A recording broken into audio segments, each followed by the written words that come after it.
prise sur ta vie. Amen. Et en ce qui concerne ta vie, Dieu ne peut que prendre les bonnes décisions. Alléluia. Amen. Dieu ne peut que prendre les bonnes décisions. Amen. Il y a une décision que Dieu a prise sur ta vie. Alléluia. Amen. Alléluia. Amen. Alléluia. Amen. Est-ce que je peux te dire quelque chose? Oui, papa. Dieu a pris la décision que tu te maries cette année. Amen. Dieu a pris la décision que tu reçois un emploi miracle. Dieu a pris la décision que cette année tu voyages. Amen. Dieu a pris la décision que ta condition change. Amen. Il a pris la décision que tout ce qui était mort ressuscite. Dieu a pris la décision que tous tes ennemis soient punis. Tu dis amen, tu n'es fort, ça quoi je m'adresse. Il dit conformément à la décision que Dieu avait prise pour lui. Donc comprends maintenant que Dieu a des décisions pour ta vie. Amen. Et ça ne se limite pas là, il continue en disant. Continue en disant. Laisse-moi me retrouver. Conformément à la décision que Dieu avait prise pour lui. C'est le verset combien? Verset 23, ok. Dieu avait prise pour lui et au projet qu'il avait établi d'avance. Est-ce que c'est que Dieu a établi des projets en avance pour toi? C'est pour cela qu'il dit dans Jérémie 29, je connais les projets que j'ai établis pour vous. Yes. Ils sont des projets de bonheur et de sécurité, ou encore de paix et de bonheur. Alléluia.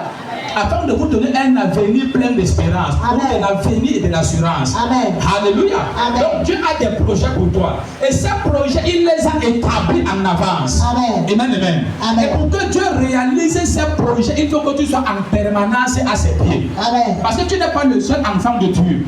Alléluia. Amen. Alléluia. Amen. Alléluia. Amen. Même un parent ne se préoccupe que de l'enfant qui est en permanence à ses pieds. C'est pas la quelqu'un. Amen. Alléluia. Amen. Même ton maman, si tu as deux enfants, même s'ils sont des jumeaux, un est dehors en train de jouer partout avec ses amis, et l'autre est le temps à te partir de prier, maman, je vais manger, maman, je vais manger, maman, j'ai faim. Et pour les deux sont des jumeaux, sont des enfants. Tu vas d'abord enlever, c'est pas les yeux du poisson que tu viens de faire, tu dois prendre d'abord sa mange et calme-toi.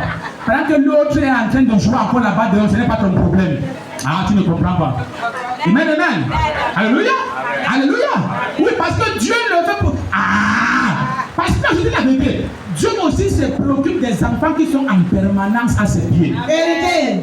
Alléluia. Amen. Donc quand tu penses que tu vas aller comme tu veux, vivre n'importe où, aller faire un mois sans aller à l'église, tu vis ta vie sans prier, tu n'as pas un temps de rencontre avec Dieu, les projets de Dieu pour ta vie ne vont jamais se réaliser. Vérité. Dieu va d'abord se préoccuper de ceux-là qui sont à ses pieds.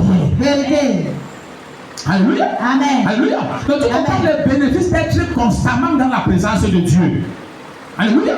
Amen. Le bénéfice d'être régulier, d'être assidu dans la présence de Dieu. Amen. Même Dieu t'a dit qu'il t'a pris la parabole du juge aîné et de la veuve. Yes. Amen, amen. Amen. Il t'a dit que c'est un juge qui aime personne, ni Dieu, ni les hommes.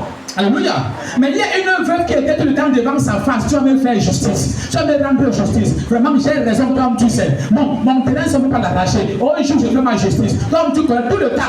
Jésus dit que même si le juge là ne craignait personne et qu'il ne le voulait pas, pour qu'il donne au moins c'est en paix, le juge sera obligé de lui donner ce qu'elle demande. Et tu prends cet exemple pour nous parler de lui Dieu. Parce que c'est deux paraboles pour dire, on te dit bien que la parabole pour prier sans cesse, sans se relâcher. Il te dit que voici quelqu'un même qui voulait recevoir un étranger, mais il n'avait pas de peur. Mais que son voisin a de peur. Il dit, même si c'est fait qu'il est minuit, tout le temps à la fenêtre, voisin, mon étranger veut mourir de faim. Je sais que tu as trois plans dans ton frigo. Le matin, j'ai dit, pardon, 2 mois, tu n'es jamais un. Toc, toc, toc, toc. Voisin, ça ne va pas. Amen, amen. Amen. Dieu dit que même s'il ne voulait pas donner, pour qu'il soit au repos, il va ouvrir te donner. Amen. Alléluia. Donc il y a des choses que même si Dieu ne voulait pas les faire pour toi, et que tu sois en permanence sous ses pieds, papa me voici, ma vie doit refléter ta gloire. Oh Dieu, le manque doit me quitter. Père, regarde ma vie. Tout le temps, même si Dieu ne le voulait pas, il va résoudre ton problème. Amen.